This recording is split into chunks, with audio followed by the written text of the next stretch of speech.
Hello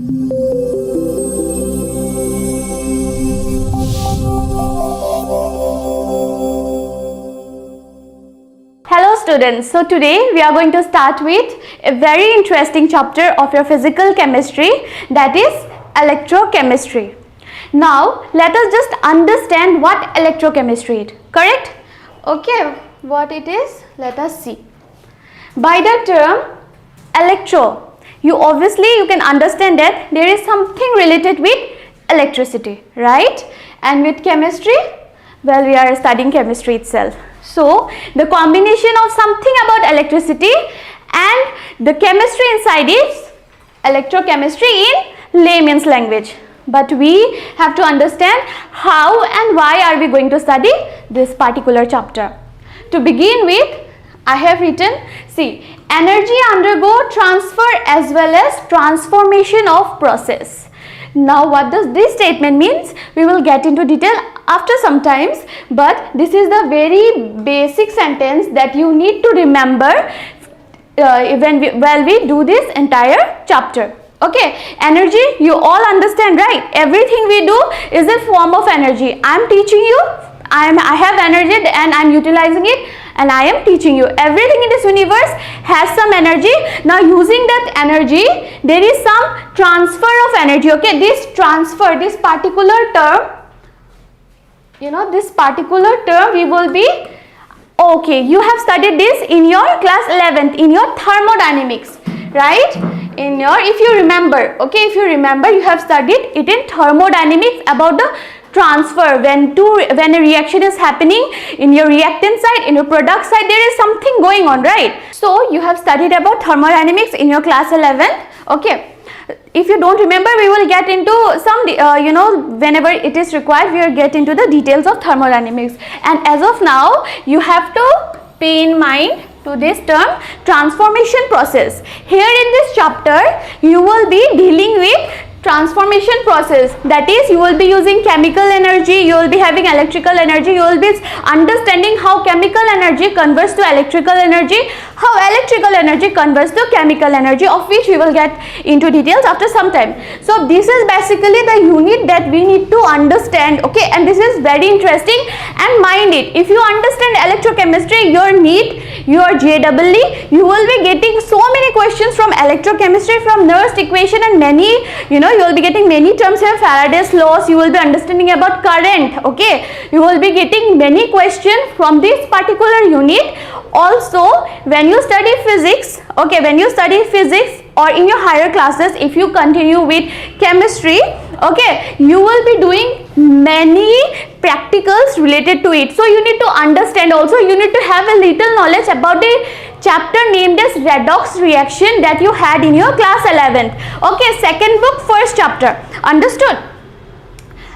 Now let us go into our first thing, that is oxidation and reduction. Before we get into the main topics, I just want you guys to recall what you have studied in your redox reaction that I was talking just a few seconds ago. Okay, now we have oxidation and we have reduction.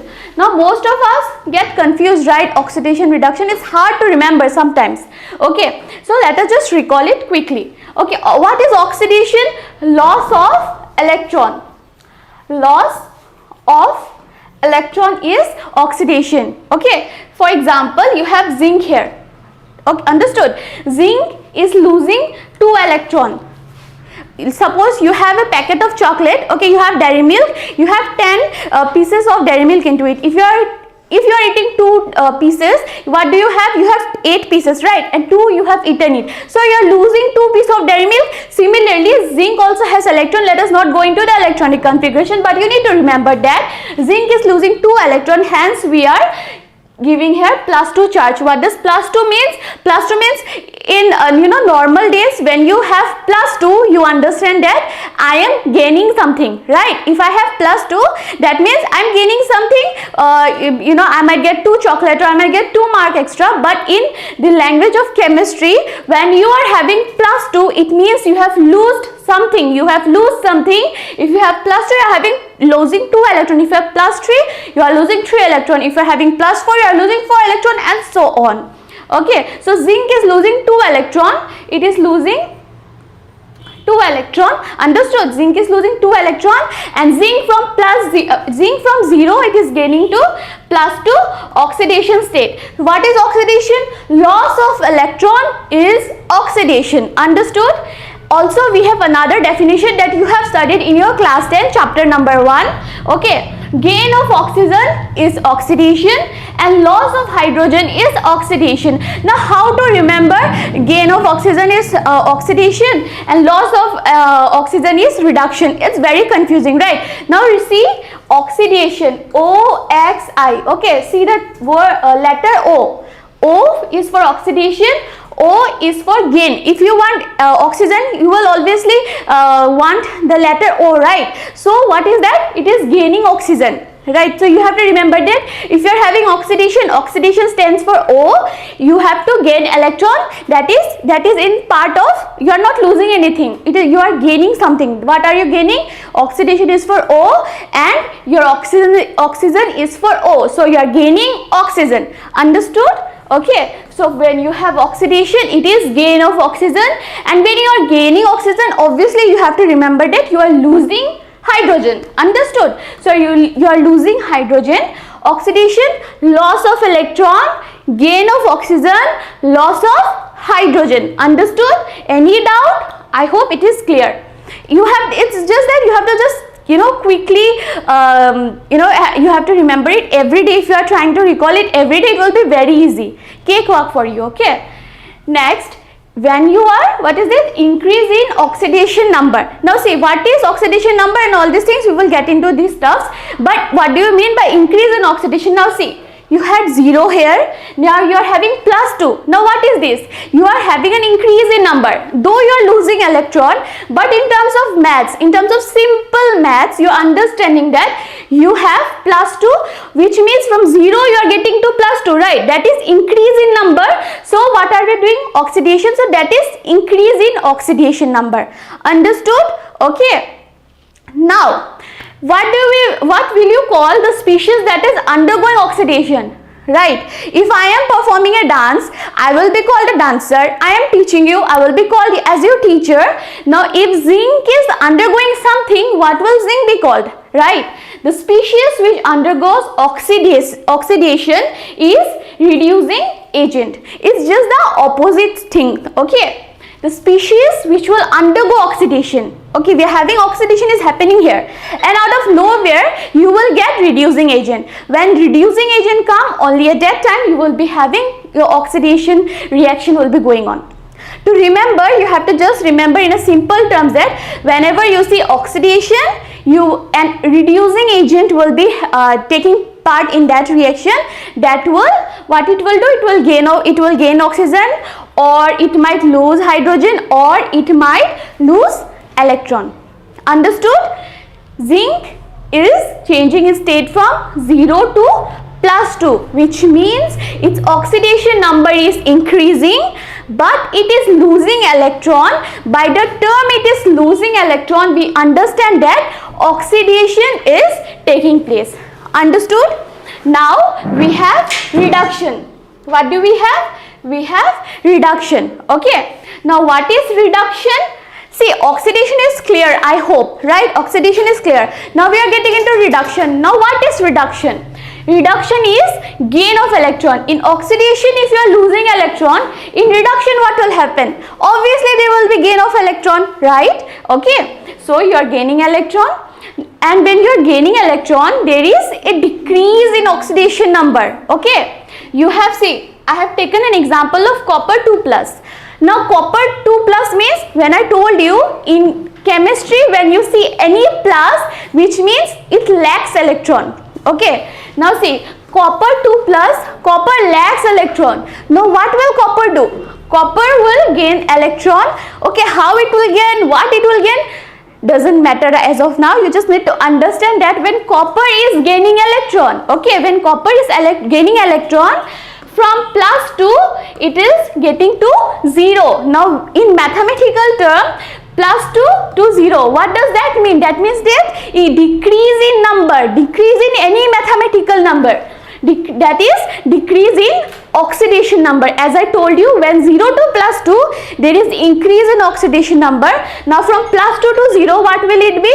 It will be decrease in oxidation number.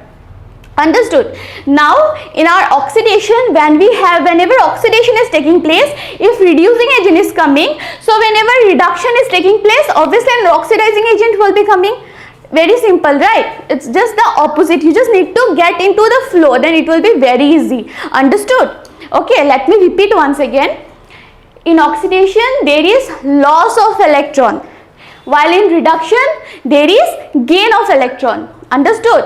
In oxidation, there is gain of oxygen.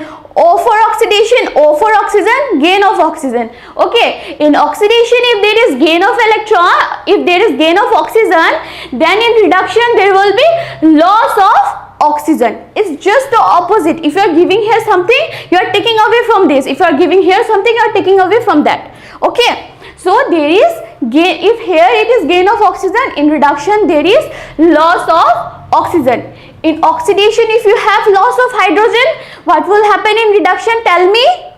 In reduction, yes, you are right. In reduction, it will be gain of hydrogen. Simple. Okay. If oxidation number is increasing here, oxidation number will decrease here. In oxidation, if a reducing agent is coming place, in reduction there will be an oxidizing agent that will be coming into place. Understood? I hope it is pretty clear about for this oxidation and reduction portion. Okay. Now say you will be seeing I have taken Na plus Cl, NaCl salt. We all have salt in our kitchen. Okay. So without salt, any food is tasteless, right? So Na plus Cl, we are having Na plus and Cl minus. Now see what is happening here. What is happening here? Na, it's 0, and here it is plus 1, 0 plus 1. Chlorine 0 and chlorine minus 1. Now which one is our where oxidation is taking place and where reduction is taking place? This is the question that I am asking you, and I hope you will give the correct answer, because the right answer to this I will tell you in the next class. As of now, this is your small homework from your oxidation and reduction topic. Understood? Okay. Now we have this term, energy undergo transfer as well as transformation process, which I have told you in the starting of this lecture, right? I have said you that, what did I tell you? I told you that transfer you will be learning it where you have learned it already in your class 11 in your thermodynamics. Now if you have paid attention in my previous 2 units also, you would have understood that, what will you understand? I have always mentioned that this portion is from your class 9, that chapter, that topic is from your class 11, that chapter, that portion. I have always precisely mentioned that. Now why am I doing this? I am doing this because everything, whatever you are learning here, class 9, 10th, 11th and 12th, it's a complete circle. Okay, you do not need to, if you are finishing 11, that doesn't mean it is the end. That is a continuation that you are learning in class 12. So everything goes in round and round. Okay, now I am telling you it again and again that this is from this chapter or that chapter, because to keep in your mind that you have to always do some revision on the previous chapters that you have learned in your previous classes. Important if you want to grow in your life, if you want a great career. Understood? Okay, so energy undergo transfer. Transfer gives free energy, and how forward reaction is happening, Le Chatelier's principle, and etc. you have learned in your thermodynamic unit. What is important to us, what matters to us, is this thing called as transformation, right? Now for transformation, I said we will learn something about the chemical and electrical properties. Okay, for transformation we have chemical energy, okay, chemical energy is getting converted into electrical energy. This is one case, and the other is electrical energy gets converted to chemical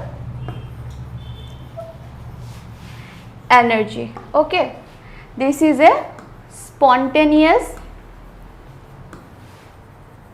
reaction and this is non-spontaneous.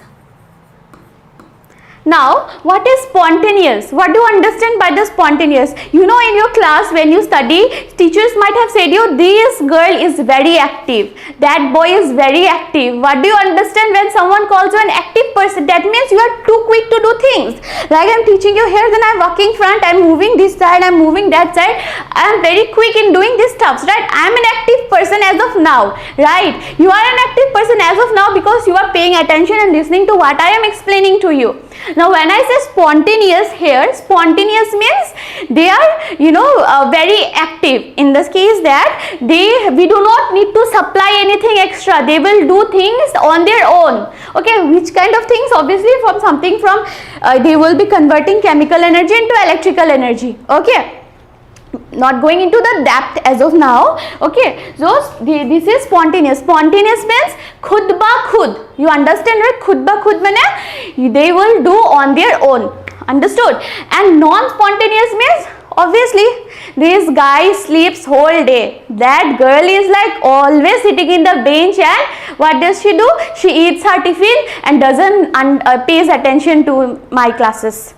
You have such classmates, right? You have, right? Your mummy must be saying you, this girl sleep whole day, doesn't studies, only phone and phone and phone, right? You are an active person? Obviously not. I am also not an active person at my home. We all love to sleep, right? Mamas does the work. Okay, so non-spontaneous here means we need to give something to them. Okay, we have to say that when I am sleeping all day, mummy will come in, wake up, you have to study. She will tell me only, then I will do my work. Similarly, here too, you have to give something. You will give something, then something reaction will happen and you will get your your product in the form of your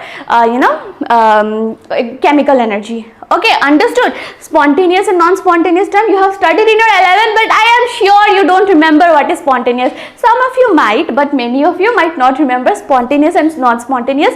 Keep in mind, you take this example as your, you take you as a person and your home and in your class. Okay. You will never forget that. Okay, so this is transformation. Now under this electrochemistry unit, you will be learning about this term, how electrical energy is converting to chemical energy, how chemical energy is converting to electrical energy. You will be having two electrode. Okay, you might not know what is electrode. Like you will be having two pen.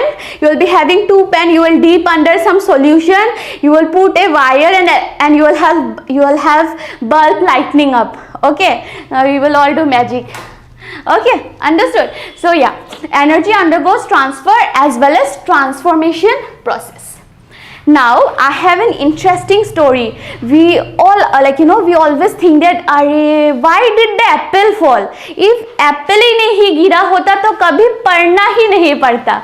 We all have that, right? So now the apple is for gravity, obviously. Why I am giving that is because there is obviously some story, some crazy scientist, very curious minded, always does some experiment, very silly experiment, and that results into something very crazy, and that becomes so difficult for us to memorize, and we will be like, oh God, how to memorize this and write in exam. So something like that happened here also. Okay, now what happened? Let me just tell you something, a nice story. Okay, so once upon a time there was a scientist, not going into the name of the scientist, not going into that boring stuff, but the interesting scientist name is not boring. Okay. Okay, so what happened in this? There was an experiment that was conducted. Understood? You understand, right? By the term experiment, you do something in a lab and you get some result. You write the readings, like you must have done titration in your 11th, or you will be doing salt analysis and so on. Okay. So there was a scientist who have taken a beaker, and inside that beaker, okay, there were two scientists basically. Remember, two scientists, crazy science enthusiasts. Okay, there were two scientists, and what did they do?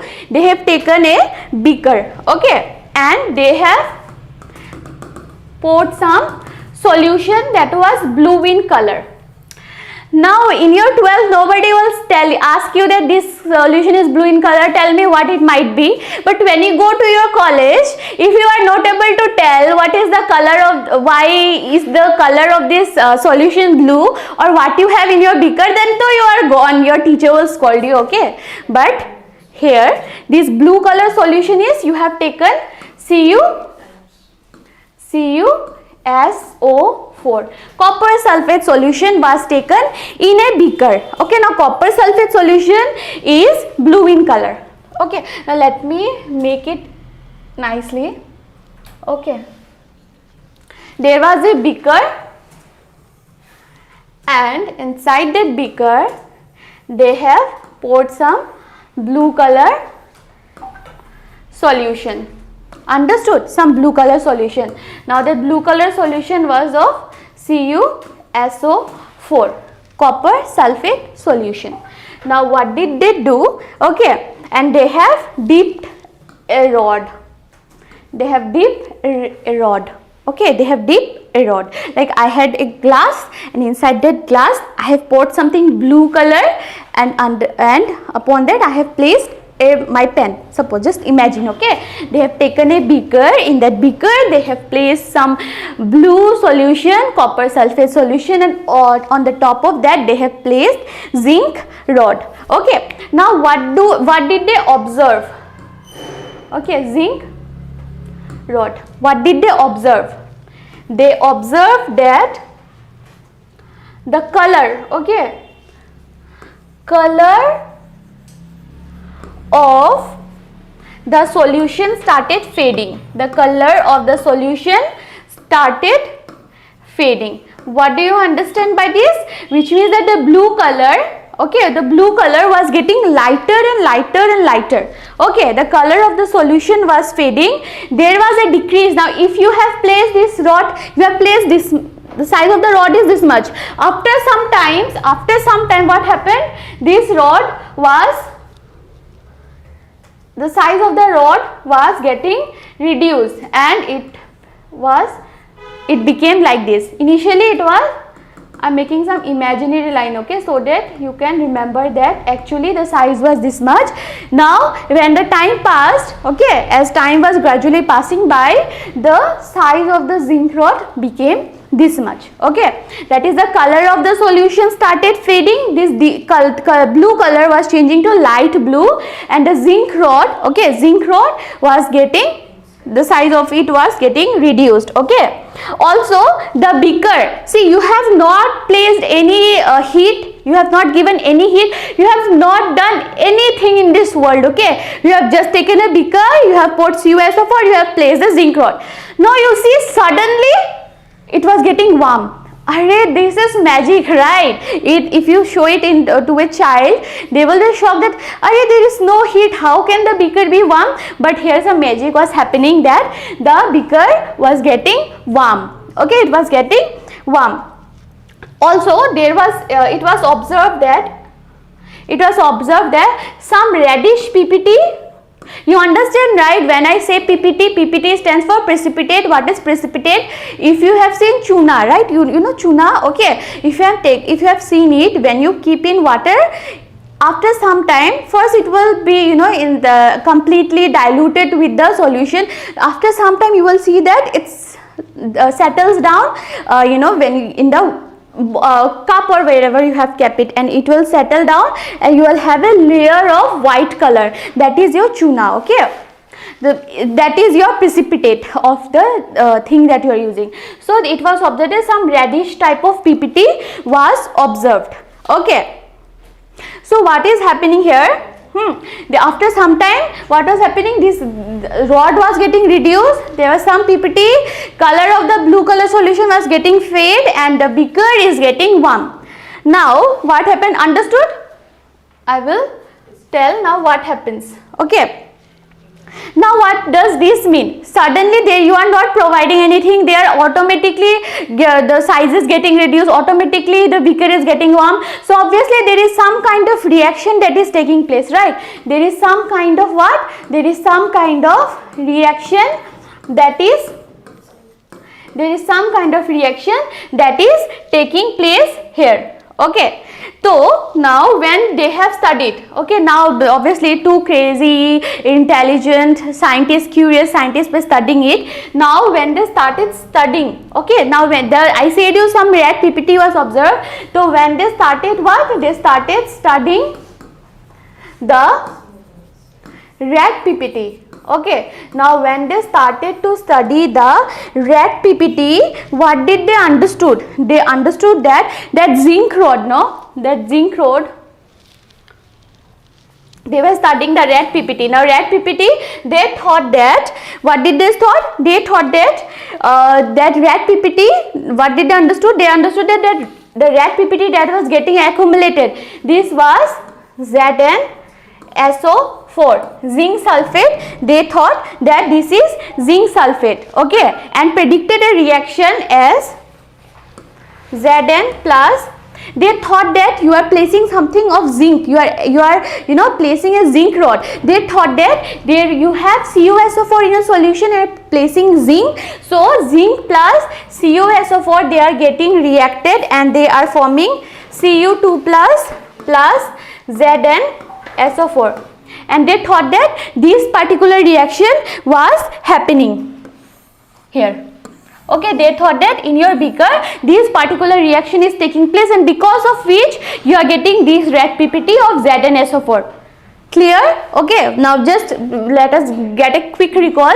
You had a beaker, you have placed CuSO4, you are pouring, you are pouring a red colored zinc rod, you are having zinc rod, and when you have studied it, you understood that a red PPT was of ZnSO4. Now obviously they thought that the zinc rod that you had, they are reacting with CuSO4 solution, and after reacting with Zn plus CuSO4, this reaction is taking place, and ZnSO4 is our PPT that they thought. Okay, now what they have understood, but there is a interesting thing here, that zinc is, what did they understood? The reaction. They thought that ZnSO4 is our red PPT.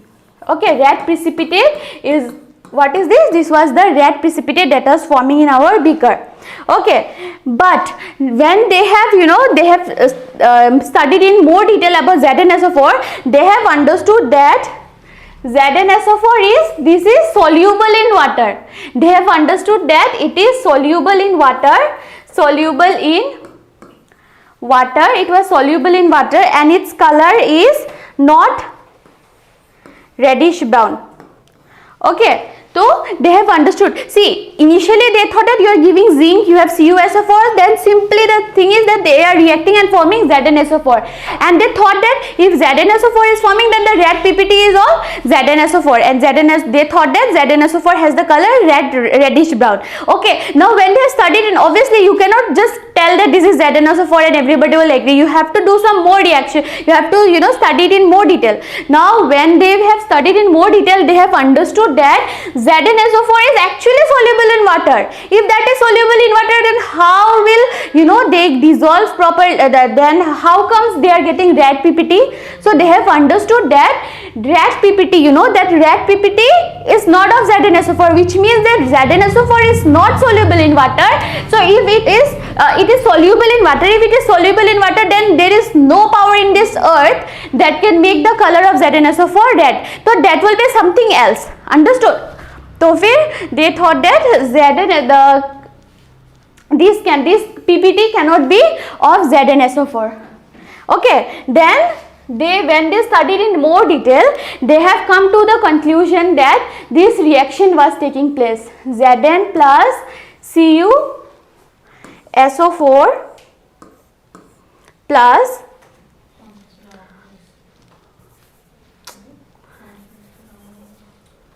Zn plus CuSO4 is giving Cu oxidation state 0, ZnSO4 4 plus 2.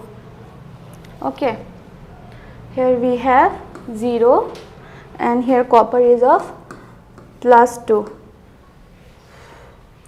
Okay, 0 to zinc is getting converted to Zn2 plus oxidation. Okay, and copper Cu2 plus is getting converted to Cu0, reduction. See, so much of struggle and finally they came to the equation that Zn plus CuSO4. Okay, obviously you had a zinc rod and you have dipped in CuSO4 solution. So when this thing happened, this reaction actually took place, that is Cu plus ZnSO4 2. Okay, ZnSO4. Now that red PPT was not for ZnSO4, it was for copper. Copper was giving the reddish brown PPT. Okay, now when you observe this reaction precisely, you will be able to see that zinc is in oxidation number, zinc's oxidation state is 0, it is getting converted to plus 2. Okay, it is getting converted to plus 2. When 0 to plus 2 happens, what do we say that oxidation is taking place? Just few minutes back I have explained, 0 to plus 2 oxidation is taking place. Okay, and copper plus 2 to 0 reduction is taking place. Okay, so oxidation is taking place here and reduction is taking place here. So this is basically a redox reaction and this was the very initial stage of electrochemistry where the scientists have came into the conclusion of terms called as anode. They have came into the conclusion of cathode. Anode is where oxidation takes place, that is anode, where reduction takes place, that is cathode. Okay, that is you are dipping that the zinc rod into the solution. Okay, so what will you say? It is the electrode. Okay, you will be having electrode, you will study it. So you are dropping an anode. Okay, you are giving something called as anode, you will understand it in details. So anode cathode terms, the very basic terms of electrochemistry came from this particular reaction where there was a simple beaker, there was simple CuSO4 blue color solution, simple zinc rod dipped, and some crazy reaction was happening and the bottle, beaker was getting warmed up. They were curious how this is happening, and out of all these things they have summed up that this particular redox reaction is taking place, oxidation and reduction is taking place. From here they have given the terms anode, cathode. Anode, where oxidation is taking place, cathode where reduction is taking place. Very basic terms of that zinc rod dip is itself an electrode, very basic things of electrochemistry, and you can say that this is the birth of electrochemistry that we will be studying in details in our next class. I hope you have understood and got that thing that you need to understand electrochemistry, because electrochemistry is difficult to understand because there are so many mathematical terms, there are so many derivations, so you need to understand theoretically how things are happening. When you understand theoretically, practically it will be cakewalk. Understood? So yeah, this is all for your today's class. And there is a rule in my class, after my class gets over, open your textbook, go through the topics, go through my class, make lesson, whatever I am saying verbally. If you find some important terms, write it down, make a box in your note copy and write it down. Then what will happen? You will go ahead in your career, and that is important. So see you in your next class. Thank you.